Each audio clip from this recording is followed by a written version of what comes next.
महिला आरक्षण बिल लोकसभा से पास। बिल के पक्ष में 454 और विरोध में सिर्फ 2 वोट पड़े। ओवैसी और इम्तियाज ने विरोध में डाला वोट। पीएम मोदी लोकसभा में रहे मौजूद। 2024 चुनाव के बाद होगी जनगणना, जिसके बाद परिसीमन कमीशन का गठन होगा। सूत्रों के हवाले से यह खबर। महिला आरक्षण बिल पास होने पर पीएम मोदी ने जताई खुशी। ट्वीट कर सभी पार्टी के सांसदों को कहा धन्यवाद।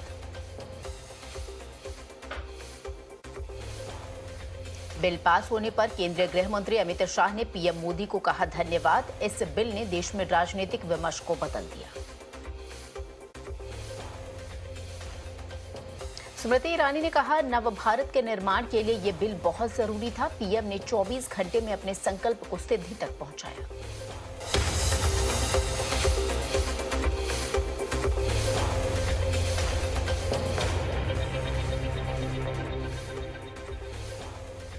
केंद्रीय मंत्री अनुराग ठाकुर ने कहा, 27 सालों से इस बिल के लिए प्रयास हो रहा था, लेकिन पीएम मोदी ने नए संसद भवन में इसे पास करवा लिया। सीएम योगी ने नारी शक्ति वंदन अधिनियम के पारित होने पर दी बधाई। कहा, यह बिल भारतीय लोकतंत्र को मजबूती प्रदान करेगा। लोकसभा से बिल पास होने के बाद भी ओवैसी ने उठाया ओबीसी रिजर्वेशन का मुद्दा। कहा, ओबीसी महिलाओं को और मुस्लिम महिलाओं को रिजर्वेशन मिलना चाहिए। अखिलेश यादव ने बीजेपी के ओबीसी सांसदों पर साधा निशाना। पूछा कि आपकी चुप्पी खुद की वजह से है या पार्टी के दबाव में। जयराम रमेश ने एक बार फिर पीएम मोदी पर साधा निशाना। कहा, महिला आरक्षण बिल का 2024 में चुनावी फायदा उठाना चाहते हैं पीएम मोदी।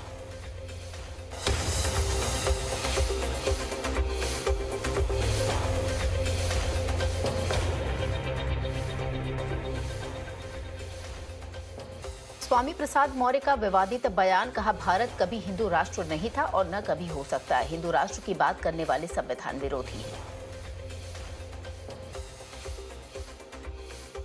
मध्य प्रदेश के रतलाम में उदयनिधि स्टालिन के खिलाफ लोगों में गुस्सा। गणेश पंडाल के रास्ते में लगाए पोस्टर, सड़क पर चिपके पोस्टर से गुजर रहे हैं लोग।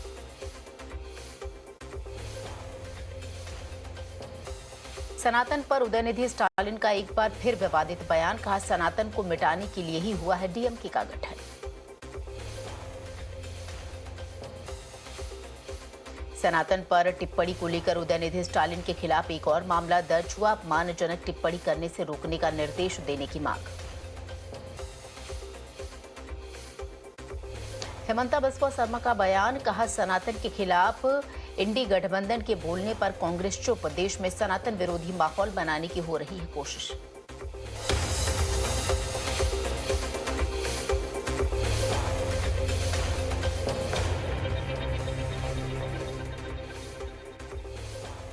अशोक गहलोत के गढ़ में गरजे हेमंता बिस्वा। बोले, राजस्थान अगर हिंदुत्व प्रदेश बनेगा तो खुशी होगी। पता नहीं बाबर से क्यों प्रेम करते हैं गहलोत।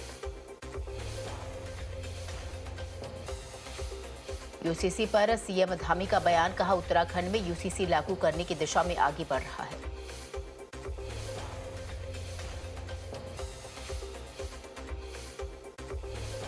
दिल्ली विश्वविद्यालय के श्यामा प्रसाद मुखर्जी कॉलेज में एबीवीपी और एनएसयूआई कार्यकर्ताओं के बीच हो गई भिड़ंत। एबीवीपी ने एनएसयू पर लगाया मारपीट का आरोप।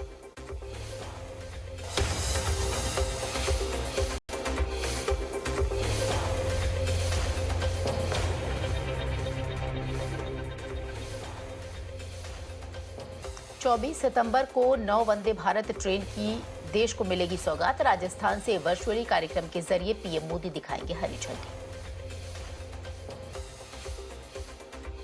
22 सितंबर को छत्तीसगढ़ के दौरे पर रहेंगे केंद्रीय गृह मंत्री अमित शाह। चुनावी प्रचार, टिकट बंटवारे और रणनीति पर करेंगे बैठक।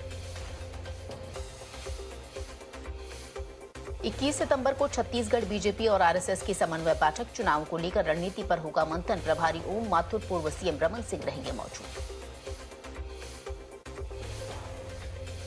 पंजाब विधानसभा में नेशनल ई विधान एप्लीकेशन की वर्कशॉप। सीएम भगवंत मान करेंगे इसका उद्घाटन। सभी एमएलए को दी जाएगी प्रोजेक्ट की जानकारी। लैंड फॉर जॉब मामले में सप्लीमेंट्री चार्जशीट पर राउज एवेन्यू कोर्ट आज ले सकती है संज्ञान। तेजस्वी यादव को सीबीआई ने बनाया है आरोपी, जारी हो सकता है समन।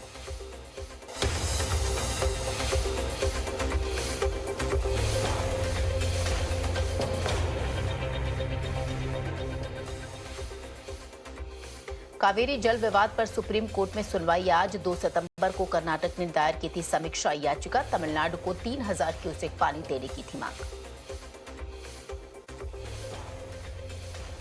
यूपी के चर्चित एसडीएम ज्योति मौर्य की याचिका पर दिल्ली हाई कोर्ट में होगी सुनवाई। खुद से जुड़ी खबरों और कंटेंट को प्रसारित करने पर रोक लगाने की है मांग। ओंकारेश्वर में आदि शंकराचार्य की मूर्ति का उद्घाटन करेंगे सीएम शिवराज सिंह चौहान। 108 फीट ऊंची है स्टैच्यू ऑफ वननेस, सनातन एकात्मता को देगी संदेश। मुसलमानों और ईसाइयों को लेकर बोले आरएसएस नेता इंद्रेश कुमार, ये विदेशी नहीं देश के ही लोग हैं। पाकिस्तान, बांग्लादेश, हिंदुस्तान में रहने वाले हैं कन्वर्टीज।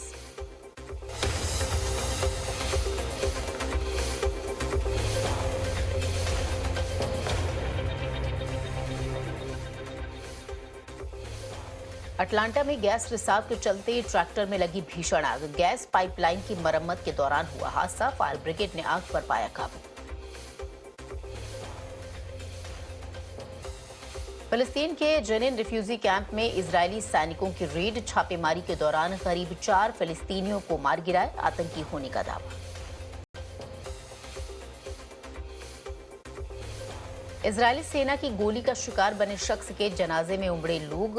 गाजा पट्टी में खान यूनिस की सड़कों पर जुटा जनसैलाब। सुरक्षा परिषद में यूक्रेन के राष्ट्रपति जेलेंस्की ने की रूस की आलोचना। बोले रूसी आक्रामकता संयुक्त राष्ट्र संघ चार्टर का कर रही है उल्लंघन।